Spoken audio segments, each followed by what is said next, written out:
J'ai un intérêt assez fort là depuis une dizaine d'années sur les questions agricoles et les questions d'alimentation. Dans mon expérience professionnelle, monter un lieu autour de ces sujets-là, alimentation et agriculture responsable. Et du coup, je trouve que la thématique est assez passionnante parce qu'il y a plein de choses à inventer, à réinventer, à remettre à l'endroit et que c'est une bonne façon de passer par le financement, quoi. Ça, c'est le premier point. Donc la thématique, je l'aime beaucoup. J'y suis très attaché. Au passage, moi, en famille, on a déménagé dans la Drôme. On est beaucoup plus proche de la nature, de la campagne et de ceux qui nous donnent à manger. Par ailleurs, le fait de désintermédier la finance me semble vraiment une des solutions pour qu'on arrête de laisser le capitalisme faire n'importe quoi. Avoir la possibilité de financer en direct en tant que citoyen les projets qui nous plaisent, je trouve que ça réaligne le citoyen et l'épargnant plutôt que de mettre ça sur des produits bancaires dont on sait absolument pas à quoi ils servent et ce qu'ils vont financer. Et le côté désintermédiation de la finance, moi, est quelque chose d'hyper important. Ça amène plus de transparence.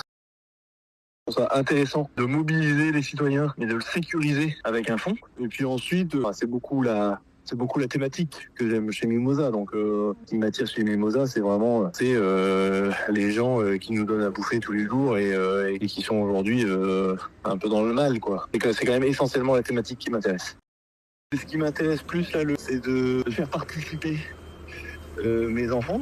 J'ai des enfants qui ont 12 et 14 ans, commencent à être en âge de comprendre comment fonctionne l'économie et comment elle pourrait mieux fonctionner. C'est d'en faire aussi un projet familial et de se dire, que la campagne en France reste stable et sympathique et qu'elle soit toujours un lieu qui nous permet de manger dans des bonnes conditions, s'engager en tant que acheteur, consommateur, mais il faut aussi s'engager en tant qu'épargnant et donner la possibilité à mes enfants d'investir 200 euros, 500 euros. Je trouve que c'est une autre façon, pas de leur expliquer comment le monde tourne et comment on peut essayer de le faire tourner un peu mieux, quoi.